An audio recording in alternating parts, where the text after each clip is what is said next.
बहन जी नमस्ते। नमस्ते बहन जी, कैसी हैं आप? हम तो ठीक है बहन जी, आप अपना बताइए। हम भी ठीक हैं, बहुत खुश हैं, बहुत अच्छे से हैं। कोई बात हो गई क्या? बताइए।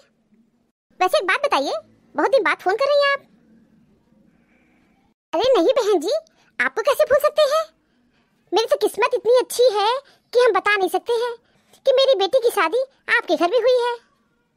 बहन जी मेरी बेटी बहुत खुश है आपके घर में, और इतनी खुश रहती है, इतनी खुश रहती है कि हम क्या बताएं आपको। हाँ हम भी बहुत खुश हैं, बहुत खुश हैं। इसीलिए हमारी खुशी के ना बाहर निकले हैं घूमने के लिए। घर में रहते रहते बोर हो गए थे और खाना बनाते बनाते एकदम थक गए थे, इसीलिए स्कूटी निकाल करके बाहर घूमने आए हैं। अरे बहन जी ये कैसी बात कर रही हैं आप? खाना आप बनाती है क्या? मेरी बेटी खाना नहीं बनाती है। नहीं नहीं ऐसी बात नहीं है कि बेटी खाना बनाना चाहती है बहन जी, लेकिन उसकी उठने वाली प्रॉब्लम है। 11 साढ़े 11 बजे सो के उठती है, तो खाना कब बनेगा? तो खाना बनाना चाहती है, ऐसा नहीं है कि खाना वो बनाना नहीं चाहती है, खाना बिल्कुल बनाना चाहती है, लेकिन बेचारी उठ ही नहीं पाती है। 11 साढ़े 11 बजे उसकी नींद खुलती, कभी कभी तो 12 भी बज जाता है। और बहन जी सच बताएं, मेरी किस्मत तो बहुत अच्छी है कि आपकी इतनी अच्छी बेटी मेरे घर में आई है। आपकी बेटी खाना बनाना चाहती है, लेकिन उसकी नींद ही नहीं खुलती है, तो सारी समस्या तो नींद की है। मैं आपकी बेटी का क्या दोष है? आपकी बेटी का कोई दोष नहीं है। आपकी बेटी खाना बनाना चाहती है, लेकिन उसकी भी समस्याएं हैं। अब हम सास होकर के उसकी समस्याओं को नहीं समझेंगे तो क्या मोहल्ले के लोग समस्या को समझेंगे? बहन जी आपकी बातें सुन के तो ऐसा लग रहा है कि अगर हम आपके पास होते तो आपका चरण स्पर्श कर लेते। कितनी अच्छी सास है इस जमाने में, ऐसी सास तो दिया लेके खोजेंगे तो भी नहीं मिलेंगी। बेटी की कमियों को भी आप सर माथे पे रख ली है।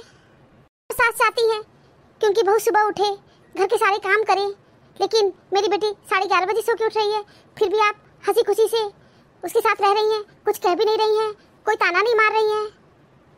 बहन जी हम बहुत खुश हैं। अबे ताना मारने वाली कौन सी बात है? अब हम लोग के जमाने की बात कुछ और थी, अब ये जमाना कुछ और है। जमाने के साथ चलना पड़ता है ना, तो जमाने के साथ चल रहे हैं। समझ लीजिए लक्ष्मी है लक्ष्मी, मेरा घर तो एकदम समझ लीजिए स्वर्ग बन गया है। अब लगता है कुछ दिन में हम लोग स्वर्गवासी न हो जाएं। अरे बहन जी ये कैसी बात कर रही है? मरे आपके दुश्मन? ऐसी बात मत कहिए बहन जी, बहुत तकलीफ होती है। अरे कमीनी, ऐसी लड़की से शादी कर दी, मेरी किस्मत फूट गई है। मर तो हम रहे हैं और कुछ दिन में लगता है जरूर स्वर्गवासी हो जाएंगे। इस उम्र में आराम करना चाहिए, तो चूल्हा फूक रहे हैं और फिर सोसा टाइम फोन कर दी है। अब इनका फोन उठाएं, घर में इनकी बिटिया चबा रही है और यहाँ पे ये चबा रही है। तो होता है ना कि सोसा टाइम का फोन ब्लॉक कर दे। तारीफ करने का मन नहीं है, फिर भी तारीफ का पुल बांध रहे हैं। हाँ बहन जी मेरी आवाज आप तक पहुंच रही है ना? बहन जी मैं कब से फोन मिला रही हूँ, लग ही नहीं रहा है। लगता है बहन जी आप गांव साइड में आई है। बहन जी गांव में नेटवर्क प्रॉब्लम होता है। हाँ हाँ समझन जी बिल्कुल ठीक कह रही है, गांव में नेटवर्क प्रॉब्लम होता है। ऐसी एक बात है बहन जी, मेरी बेटी बहुत व्यवहार कुशल है, सामाजिकता सबसे निभाती है, बहुत सामाजिक है। बिल्कुल सही कह रही बहन जी, आपकी बेटी बहुत सोशल है, बहुत सोशल। सारे सोशल मीडिया पे उसके अकाउंट बने हुए हैं, बहुत सोशल है, बहुत सामाजिकता निभाती है। बहन जी आपसे ऊंची आवाज में बात तो नहीं करती है, लड़ाई झगड़ा तो नहीं करती है, गाली गलौज तो कुछ नहीं बोलती, उल्टा सीधा कुछ तो नहीं बोलती है ना?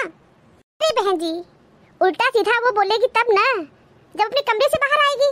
वो हमेशा अपने कमरे में रहती है, कोई मेहमान आए जाए, रुके चले जाए, उसे कोई फर्क ही नहीं पड़ता है। वो खाना पीना खाई और दरवाजा बंद करके अपने कमरे में है। अब कमरे से बाहर निकलेगी तभी तू मैं कुछ ना कुछ होगा, किसी के सामने आएगी तभी लोग उसमें कमी निकालेंगे, किसी की अच्छाई को बताएंगे। वो किसी के सामने ही नहीं आती है, हमेशा अपने कमरे में रहती है, तो लड़ाई झगड़ा होने का तो सवाल ही नहीं उठता है। समझ लीजिए आज तक आपकी बेटी हमसे कभी ऊंची आवाज में बात नहीं की है, कभी नहीं की है। हाँ बस आपकी बेटी की एक चीज मुझे बहुत अच्छी लगती है, बहुत अच्छी। जी मेरी बेटी की कौन सी बात बहुत अच्छी लगती है? आपकी बेटी बहाने रोज नया बनाती है और बहुत अच्छा नया बहाना बनाती है। हाँ सबसे अच्छी बात, इतना अच्छा बहाना बनाती है ना, हम उसे किसी बहाना को भी काट ही नहीं सकते हैं, कभी नहीं काट पाती। मेरी हिम्मत ही नहीं है कि उसके किसी बहाने को काट दे हम। बहुत बढ़िया बहाना बनाती है, रोज नया बहाना बनाती है। किचन के काम नहीं करना है तो नहीं करना है, उसके लिए लेटेस्ट बहाना उसके पास तैयार है। अब समझ लीजिए उसका लेटेस्ट बहाना हम ओल्ड होकर के कैसे हैंडल कर पाएंगे? नहीं कर पाते हैं। हाँ बहन जी मेरी बेटी बहुत अच्छी है, बहुत अच्छे संस्कार दिए हैं। बहन जी, ये बात तुम कहेंगे, बहुत संस्कारी है, बहुत संस्कारी। बहन जी, किसी भी समय निकाल के हमारे घर आइए, आपके दर्शन के अभिलाषी हैं हम, आपका दर्शन करना चाहते हैं। अरे बहन जी, हम कोई देवी भी हैं क्या आप मेरा दर्शन करना चाहती हैं? बहन जी, आप देवी हैं जो इतनी अच्छी सास मेरी बेटी को मिली है। मेरी बेटी में इतनी कमियां हैं, फिर उसकी सारी कमियों को सर माथे पे रखी है, तारीफ ही तारीफ कर रही है। और हमें तो नहीं लगता है कि मेरी बेटी तारीफ के काबिल है, फिर भी आप तारीफ कर रही हैं। तो आप देवी तो है ही, आइए ना हमारे घर किसी दिन, हमको सेवा का मौका दीजिए। हाँ हाँ, जरूर सेवा का मौका देंगे। आगे आपकी बेटी से सेवा करवा लें, फिर आपसे भी सेवा करवा लेंगे। तो बहन जी, सच सच बताइएगा, झूठ मत बोलिएगा। हाँ हाँ बहन जी, 16 आने सच ही कहेंगे। पूछिए, क्या पूछना चाह रही हैं आप? बहन जी, हम ये पूछना चाहते हैं, आप मेरी बेटी से खुश तो है ना? हाँ बहन जी, बहुत खुश हैं, बहुत खुश हैं हम आपकी बेटी से। इतनी अच्छी लड़की मिली है, बहुत अच्छे संस्कार दिए आप। मेरी तो किस्मत जग गई कि आपकी बेटी मेरे घर में आई। हम बहुत खुश हैं बहन जी, बहुत। बहन जी, सच तो कह रही हैं आप ना? हाँ हाँ, हम 16 आने सच कह रहे हैं, हम बहुत खुश हैं। समझ लीजिए, आपकी बेटी मेरे घर को स्वर्ग बना दिए, स्वर्ग बन गया है मेरा घर। समझ लीजिए बहन जी, मेरे घर को नजर न लगे, मेरा घर स्वर्ग से सुंदर है। और आपकी बेटी परी की तरह जिंदगी बिता रही है मेरे घर में। बहन जी, मेरी खुशी का बात छोड़िए, आपकी बेटी खुश है ना? बस मुझे ये बताइएगा, अगर कोई दुख होगा तो सबसे पहले आप मुझे फोन करिएगा। हम आपकी बेटी को तनिक भी दुख नहीं देंगे, उसके सारे दुख हम दूर करेंगे, ये मेरी जिम्मेदारी है। बहन जी, आपकी बेटी अगर फोन करती है आपको तो हमेशा पूछिएगा कि वो दुखी तो नहीं है। अगर बहन जी, अगर तनिक भी उसको कोई दुख होगा तो आपको कसम है, सबसे पहले हमको फोन करिएगा, हम आपकी बेटी के दुख को दूर करेंगे। बहन जी, हम कसम खा के कहते हैं, मेरी बेटी कहती है, मम्मी हम बहुत खुश हैं, मुझे बहुत अच्छा घर मिला है, मेरी सास हमारे ऊपर काम का दबाव कभी नहीं बनाती है। बहन जी, मेरी बेटी बहुत खुश है आपके घर में। चलिए ठीक है बहन जी, ये अच्छी बात है। तो बहन जी, अगर कोई भी तकलीफ अगर होगा तो मुझे फोन जरूर करिएगा। तो ठीक है बहन जी, अब घर चलते हैं, कुछ काम धाम करना है। ठीक है बहन जी, नमस्ते, बहुत बहुत धन्यवाद, अपना कीमती समय दी। कमीनी, कीमती समय क्या दिए, मेरा तो समय बर्बाद कर दी। बाहर निकले थे घूमने के लिए, तो चंडालिन का फोन आ गया, तो सोच लिए हैं फोन लेके निकलेंगे ही नहीं, न फोन आएगा न इतना माथा कोई मेरा चाटेगा, मेरा खोपड़ी चाट गई। बस एक ही बात करत लगाई है, मेरी बेटी कैसी है, कैसी है, कैसी है।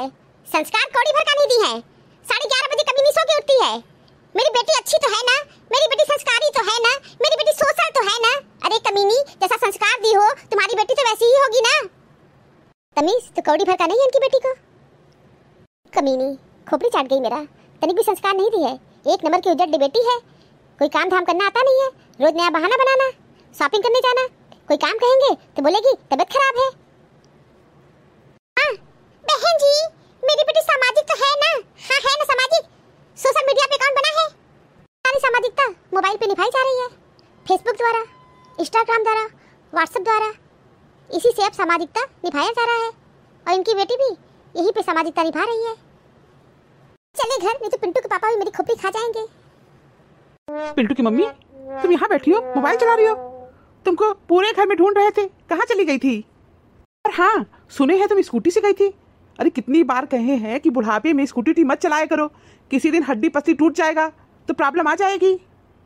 टूट जाए हड्डी पसली तो अच्छा है, आराम तो करेंगे ना, आराम करेंगे, क्योंकि आराम करने के दिन तो हमारे हैं नहीं। हम बन गए हैं बहू, और जो बहू है हमारी वो सास बन के बैठी है। तो टूट फूट जाए तो अच्छा है, या मर भी जाए तो भी बहुत अच्छा रहेगा, कम कम शांति मिलेगी, इस घर से मुक्ति मिलेगी। अरे पिंटू की मम्मी, जब देखो तब तुम उल्टा बोलोगी, भगवान के लिए उल्टा मत बोला करो ना, उल्टा नहीं बोलना चाहिए। तो पिंटू की मम्मी, हम ये कह रहे हैं खाना बन गया है ना, तो खाना ला के दे दो। अपनी लाडली बहू को बुला लो, खाना बना के रख दिए है, क्या अपनी बहू से खाना भी नहीं परसवा सकते हो? बुला लो और खाना निकलवा के खा लो। लेकिन तुम तो उनसे कहोगे नहीं, क्योंकि तुमको एक अच्छा ससुर बनना है। हमेशा सास ही बुरी होती है, ससुर अच्छे बन जाते हैं। और तुमको ये बहुत अच्छा लग रहा है कि हम सुबह सुबह उठ के घर का खाना बना रहे हैं और तुम्हारी लाडली बहू घर में आराम कर रही है, क्योंकि तुमको तो अच्छा बनना है ना, अच्छा ससुर बनना है, और हमको बुरी सास बना दिए हो। सास तो हमेशा बुरी होती ही है। उठ के सारा काम किए हैं, इतने थके हैं, बेड पे आए हैं थोड़ी देर के लिए आराम करने के लिए, तो शनिचर की तरह तुम खोपड़ी पे खड़े हो गए आके कि चलो खाना निकाल के दो, जाके खाना वाना निकाल के खा लो, समझ गए? जब से घर में आए हैं सिर्फ काम ही काम कर रहे हैं, तनी भी हमारे आराम करने के दिन नहीं है। सोची थी कि सास बन के सुख मिलेगा, लेकिन ऐसी फुटी किस्मत है कि सुख तो लिखा ही नहीं है। देखो मेरी किस्मत कैसी है, एक तुम्हारी माँ थी, दिन रात हमसे काम करवाई, चक्कर घिन्नी की तरह पूरे घर में काम करते थे। फुटी किस्मत है ना। सोची कि मैं भी सास बनूंगी तो मुझे भी सुख मिलेगा, लेकिन मेरे किस्मत में तो सुख तो लिखा ही नहीं है, सुख नहीं लिखा है। कहावत है ना, कर्महीन सुख सपनों नाही, तो वैसी है मेरी किस्मत। अरे तुम तो पुरानी बातों को लेके शुरू हो जाती हो। आप तो क्या गलत कह रहे हैं? कौन सा सुख मिला है बताओ, कौन सा सुख मिला है? से इस घर में आए हैं तब से काम ही काम कर रहे हैं, आराम करने के दिन तो मेरे है ही नहीं। ठीक है आराम करो, तुम तो अपना ही रोना लेके बैठ जाती हो। तुम्हारे हंसने के दिन है ना, तो खूब हंसो, ठहाके मार के हंसो। जाओ दांत निपोर के खाना निकाल के खा लो, ठीक है? अरे महाराज खड़े क्यों हो, जाओ किचन में भोजन निकाल के ठूस लो।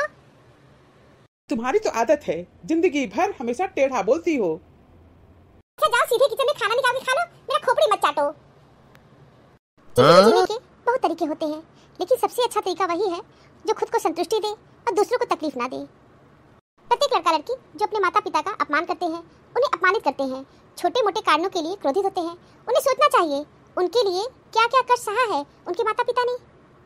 Thank you for watching this video. Video अच्छी लगी हो तो लाइक और शेयर करना ना भूलें। चैनल को सब्सक्राइब नहीं किया है तो फटाफट सब्सक्राइब कीजिए। मिलते हैं अगले वीडियो में एक नई स्टोरी के साथ। तब तक आप लोग अपना बहुत ख्याल रखिए, हमेशा हंसते मुस्कुराते रहिए। आप सभी को बहुत बहुत धन्यवाद।